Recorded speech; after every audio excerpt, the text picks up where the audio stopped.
in the comment section. I think everybody early in the morning always has their phones in their hands, so it's a better access even as you get to move about your business during the day. All right, so let's talk about development and participation in terms of the youth and the young people of this country. I do have Xavier Mtale in the studio, and of course, he is a development advocate and also an author. Good morning. Welcome to our breakfast Morning. show. Thank you so much, Rhoda, for having me. It's good to have you after a long time. Yeah, it's a pleasure to be hosted once again. Yeah, how are your books doing, by the way? My books are doing fine. Actually, there's a new book coming in 2 months' time. I'm releasing the 11th book. Actually, it's about 80% done. So another book is coming. Okay, interesting. All right, so today we're talking about issues to do with development, and our focus is youth participation in national governance and development. Maybe just, as we start, an observation from you on how we are faring as a country in terms of youth participation in national governance and development. Okay. First things first. We are a very young democracy. We're just 58 years post-independence. Therefore, there are major democracies such as USA and other European countries. We're very young, but we're making strides. Then, just from the concept of development, if we're looking at development simply entails just a positive transformation in the living standards of the people. So, if you want to measure a country that is developed, there are certain indicators that you look for. For example, you look at life expectancy, you look at delivery of social services such as quality health, education, basic services, technological transformation. So there are few things that can point to say there is development. But in case of Zambia, we are still making strides because we're very young at democracy. We just got our independence 58 years ago compared to other European states. Currently, there is a lot of strides by young people. Young people are coming up. They are rising out to participate in issues of national development. If you look at the recent elections that we had, the outcome of those elections was largely determined by the young people because they were the majority voters. Because if you look at the population of Zambia, 3/4 of the population, the citizenry, it's young people. Therefore, young people should not only just be on the menu of development, they must be at the table of decision making. That's a basic. Okay, but also maybe how do we define development? So development, in short, is just improving in the living standards of the people. Development does not really just translate into having nice buildings, but now the quality of people that live in that country. If you look at the access to basic services such as health, the access to basic things like quality education, you look at the access to information. So these are a few things that make life important for citizens. So development, in short, must look at the quality of living standards of the people. You might have a country that is well developed with a lot of buildings, but people are hungry. That is not development in itself.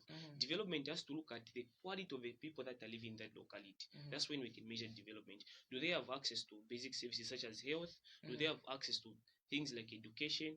Do they have access to things like goods and services? Is there productivity in that country? That is development. Yeah, I know you said we are a developing country and we're just a young nation, but from your observation as a development advocate, what would you say are some of the things that have developed or some of the things that have happened since the coming in of the New Dawn government in terms of development? Okay, well,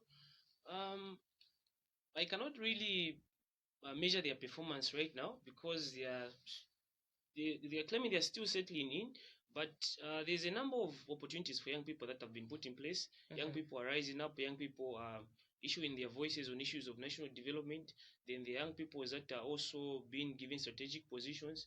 For example, if you look at countries like Ghana, they created a statutory body called Ghana National Youth Authority. This is the statutory body that looks at the issues that affect young people. Then if you look at countries like Tunisia as well, they came up with an organization where it looks at 30% of the key positions in governance must be held by young people. So even us here, we are making strides because a lot of young people are coming up. We are seeing a lot of young people who are advocates, young people running for elections. We are seeing young people who are writing books on governance. So there's a lot of transformation that is happening in the sphere of development, not necessarily political, but just individual. People are coming up, people are now becoming now live, they're active now in issues of governance and participation. Also, one would ask, why is it important for youths to participate in national governance and development? So why young people must participate? First of all, you find that immediate and long-term problems of economies affect young people because they're the majority. Issues like climate change, issues like food security, issues like disease burden, issues like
Maybe what can be done also from the young people's point of view, because we always say we shouldn't be waiting for jobs from the government. The young people must be angry and must be hungry. There is what we call the hunger and the anger factor. Young people must strive. Young people must not wait for things to be done for them on a silver platter.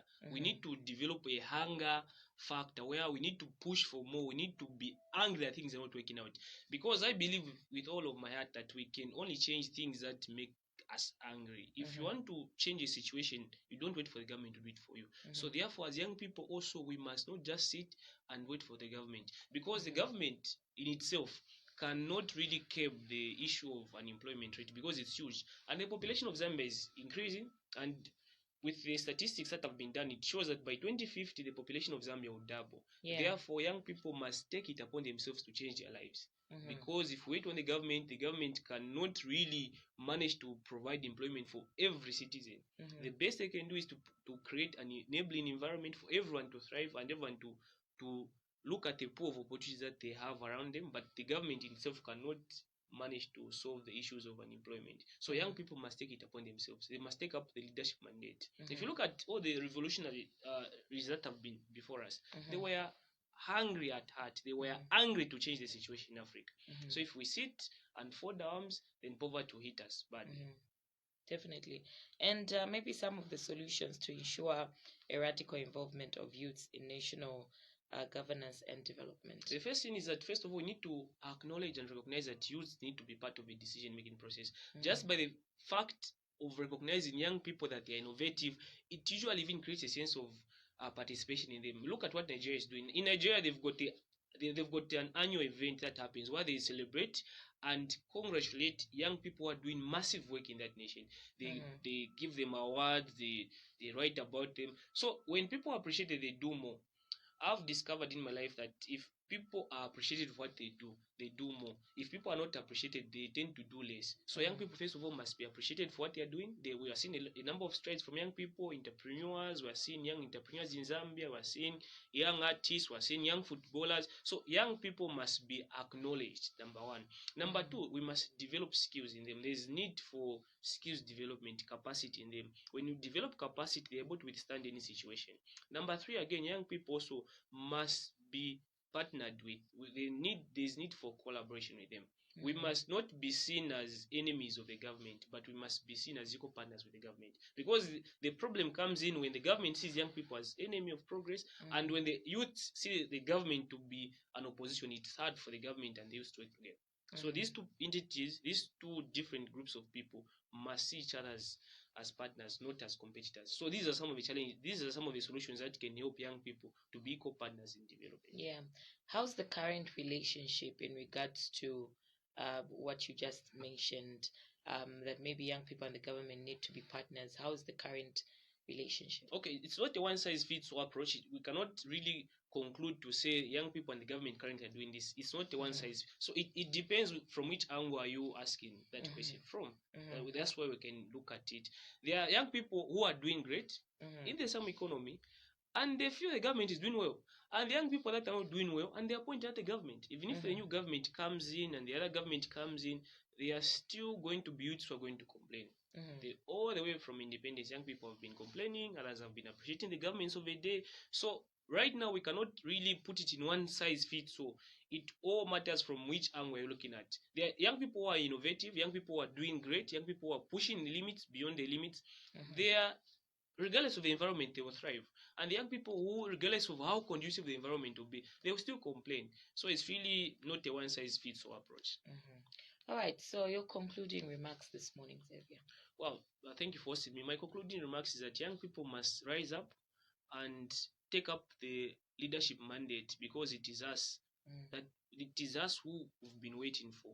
We are not just born to sit and fold arms and to fit in, but we are born to stand out. So therefore, the change that we are looking for as young people is already in us. And finally, the future is not where we are going. The future is right in us, because the decisions that we make today is what determines what tomorrow will bring. So tomorrow's state of life we're going to live is a result of the decisions that we're making now. Young people have got this notion to say, if I can just live long, maybe in the next 10 years, 20 years, I'll do this. That's not necessarily true, because they say the best time to plant a tree was 20 years ago, and another best time to plant a tree is today. So if we want to change this nation as youths, we need to start today. We're already late. And all of us, regardless of what we do, like you people in media, us writers, musicians, everyone, we must always operate with a sense of urgency to say we are already late. We can do more. We must not be satisfied, and we must always push the boundaries. And it is those that push the boundaries that will live an exceptional life in the next few years. And normally, in the next 10 years, we're going to see who has been really pushing the limits. It will show.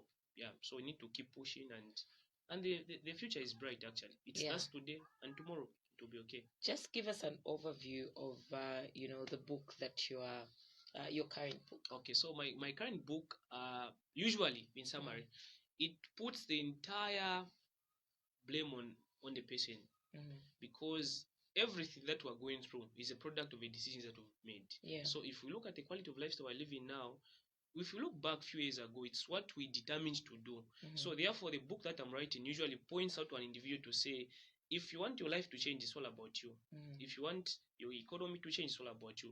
Your account balance is all about you. So right now, if you look in your balance account, Rhoda, so the amount of money that you have right now, it is a reflection of how much you put in your craft. Okay. So the new book that is coming usually it holds you as a person to account. It does not blame the government, does not blame your parents, it does not blame the country you're born in. It puts you to account to say, if you want to change your destiny, your life, it is you to do it. So it brings the whole responsibility on you. Yeah, definitely. Thank you so much for coming through to our breakfast show this morning. It's a pleasure to be hosted here. All right, so we do continue with our QTV breakfast show. For now, we take a short break. Stick around. We'll be back on the other side.